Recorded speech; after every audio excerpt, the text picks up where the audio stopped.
Hey, everybody, welcome back to the podcast. You're listening to the longest running superhero role playing game on Earth. I'm your host, the Game Master, and today we're talking about Black Widow and Hawkeye. But before we get into that, smash like, make sure you're subscribed, and leave us a comment. We've got an awesome community here, and it's all thanks to you. Thank you so much for being here. So, with all that said, let's dive in. Prologue to this one takes place just 3 hours from Manhattan on the eastern tip of Long Island. Here lies an underground complex called Camp Hero, where the United States government has conducted experiments into mind control, time travel, teleportation, you name it. Recently, the government stepped in and confiscated a cosmic artifact called the Hypercube, which was being studied at a private lab. But the facility was then attacked. So Henry Peter Gyrick contacts the Avengers and tells them what's going on. So Captain America sends the Black Widow and Hawkeye to investigate, which brings us to the main plot. Black Widow and Hawkeye take a Quinjet to Camp Hero State Park, and when they get there, the first thing they notice is while the area has been cordoned off, they don't see any troops guarding it. They have a look around the state park and they begin to find bodies. Various soldiers have been slain and their bodies were drug off behind bushes, etc. Black Widow goes to the lighthouse here where there used to be a secret door leading down into the basement. But when Arnim Zola attacked this place, all of that got ripped open and exposed. She notices cigarettes left on the floor. She and Hawkeye make their way down into the base where they find some more evidence as well as survivors who tell them that while the base was vulnerable, someone came in guns blazing and stole the hypercube from the lab where it was being studied. So Black Widow and Hawkeye hurry back out to the Quinjet, and Black Widow preps the Quinjet for flight, while Hawkeye grabs his sky cycle out of the back. Hawkeye subs an Omni gadget for the tracking skill. Using it, he tries to follow the tire tracks that lead out of Camp Hero State Park. Hawkeye hovers close to the ground, tracking the bad guys, while Black Widow takes to the air, following him. The tracks lead to a Long Island warehouse where the lights are out and gunfire can be heard from the inside. Hawkeye sees rooms illuminated by combat as well as screams as the men are cut down. He parks his sky cycle behind a dumpster, and Black Widow catches up with him. They then enter the building using stealth, and they discover that the bad guys they were following work for a new kingpin. As a brief aside, by the way, in our game, we use real time, and for us, the original kingpin was Wilson Fisk back in the 60s, 70s, and 80s. He and his wife Vanessa had a son named Richard Fisk. Richard, in turn, then had a son who he named Wilson Fisk II, and that man is the new kingpin, who runs his grandfather's old criminal empire.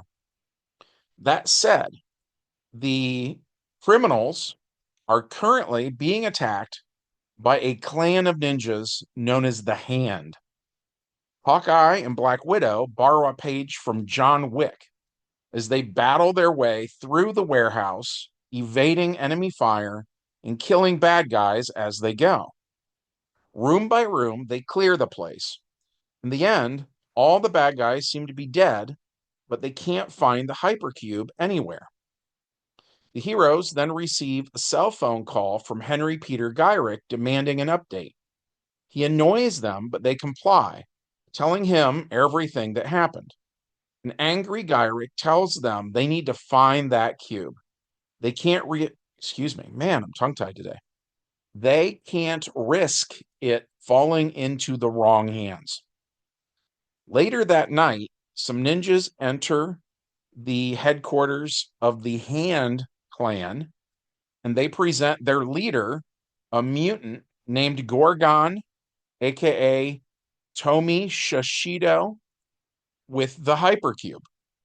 And Gorgon gives his men a wicked smile because if the wielder of the hypercube can figure out how to work it, it might allow him to conquer the world. So Hawkeye and the Black Widow find clues that the Hand are the ninjas in question here, and then they figure out where the Hand's base is. So they go there, and then they again fight wave after wave of ninjas until finally they come face to face with Gorgon. And they actually lose the fight because eventually they just run out of hit points. And unlike Dungeons and Dragons, where they have, say, a healing potion or a healing spell or something like that, we didn't have anything like that in this game. And I think that's where things went wrong. So eventually they run out of hit points. They pass out. They're not dead, they're just knocked out. And so the bad guys take them to their leader, which brings us to the epilogue. So Black Widow and Hawkeye wake up. Gorgon questions them, so on and so forth. He has the hypercube, so they don't need to hide the fact that that's what they were looking for. And to make a long story short, he turns them to stone. And so that is the big cliffhanger for this one. And by the way, since I felt like this one went wrong, we just pretty quickly changed gears. I ran this a year ago, by the way. There was a massive storm, which is funny because as of me recording this right now, there's a massive storm outside. Um, Back then it was rain, and for me right now it's snow, but still, it's kind of funny. But at any rate, so there was a massive storm a year ago when we played this, and we kept losing power. And it was happening so frequently, like when we lose power and then the power comes back on a second later, it takes maybe, I don't know, like 10 or 20 minutes or something for like the router to work again and for us to get internet again. So because of that, like just as we were getting ready to get internet again, the power would go out again, right? Because I live in a log cabin in the woods in the middle of nowhere. And all of the power lines out here are ancient. And so we lose power kind of a lot, right? And so the thing I kind of like about losing power actually is because my kids are like on the internet all the time. You know what I mean? But then when we lose power, all of a sudden they want to hang out with dad. And it's like, oh, well, I can't play video games or I can't be on Discord talking to my friends or whatever. Hey, dad, run me a role playing game. So anytime there's like a power outage, we get a lot of gaming done. So that's the upside of that. And that was what happened. So we ended up playing all night long during this big storm. And so the Hawkeye and Black Widow thing was just part one. And I was gonna have Hawkeye and Black Widow be the heroes kind of for the duration. I think John Wick was the inspiration for this one, partially, anyways. And then the other inspiration is I have a friend named Vince, and he has his own DC Heroes role playing game. And I was listening to his podcast, and he was listening to my podcast, and some of the stuff he was doing at the time uh, prompted me to do this. And he had said something at the time about he liked it when people took something from his podcast and ran with it, or I can't quite remember now how he worded it. And by the way, I'll drop a link to his podcast. So if you haven't checked it out yet, check it out. It's a good deal. But yeah, those were some of the inspirations. But then when Black Widow and Hawkeye failed in kind of chapter one, then in chapter two, I brought in Wolverine. And my son played Wolverine. And kind of like how I said in part one here, the inability to heal is kind of the problem, right? So then in chapter two, Wolverine's healing factor meant that went great. That was awesome.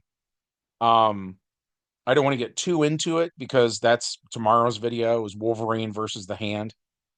But I will say this, everybody liked that game so much that it actually then caused us to run a Ninja Turtles game.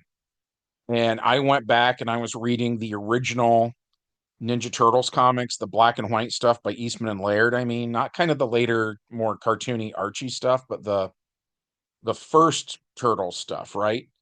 And I'm just the world's worst procrastinator. There's certain things that like have put off doing for 40 years, and that was one of them.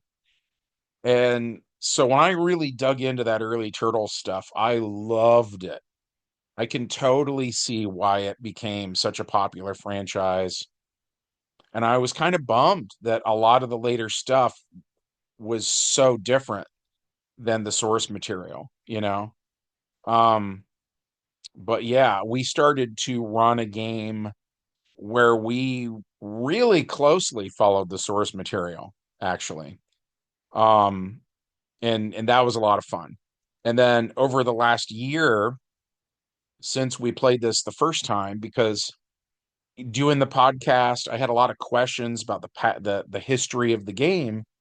It really kind of sidetracked what we had been doing, where all of a sudden my family, I would kind of tell them, I'm like, well, I'm doing this, I'm doing a video for this year, or I'm doing a video for that year. And for instance, I was doing a lot of World War II stuff, and I'd get my kids to play Transformers during World War II, and all those games are on the channel, by the way. But so then that's what we were kind of doing in 2024, was playing games that were not set in 2024 for the most part.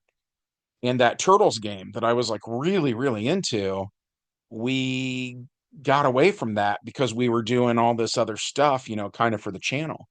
So now that I'm all caught up, which by the way, coming up here sometime soon, I'm not exactly sure when, the how often I release videos is going to drop, right? Because I don't have 40 years worth of gaming to draw from, right? Once we're all caught up, it's going to be more like I run a game on Saturday, and then I don't know how many videos I can squeeze out of that, but like then I'm out of material for the week. Does that make sense? So I don't know if that's going to be like me try to run, say, a 3 hour game session, and then each hour of that gets condensed down into a little video I do, and I drop it on like Monday, Wednesday, Friday. I don't know yet. But I just want to let you guys know to kind of prepare for it. That's coming, you know. I used to drop a video like once a week or something, you know. I don't think it's going to be that bad, you know, but it's not going to be daily, you know. At the very least, I'm going to have to go to every other day. Yeah, that sort of thing. You get the idea, right? But at any rate, I think I've talked this one to death. That's about it for this one. I hope that you guys enjoyed it. That, like I said, this is just part one. Part two is tomorrow's video. Part two went way better. So I look forward to sharing that with you guys. We really enjoyed part two. And I hope you enjoyed this video. If so, as always, smash that like button. Check to make sure you're still subscribed, and leave us a comment. And from everybody here associated with the longest running superhero role playing game on earth, we hope you have a good one, and we'll see you in the next adventure.